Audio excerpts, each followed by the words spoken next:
நாங்கள் மூடியை ஓப்பன் பண்ணி பார்ப்போம். சிக்கன் வேகிட்டு வந்து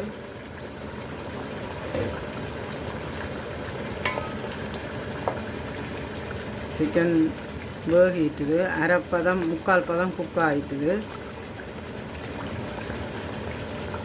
இப்போ இருங்க இவ்வளோ தண்ணி விட்டுருக்காங்க. சிக்கனில் இருக்கிற ஜூஸு தண்ணி மற்றது தக்காளி ஜூஸ் அடித்து விட்டுனாங்களானா அதில் இருந்து தண்ணி வந்துருக்கு. இதில் நாங்கள் இதுக்குள்ளே ரைஸை போடுவோம். மேலால் ரைஸ் போடுவோம்.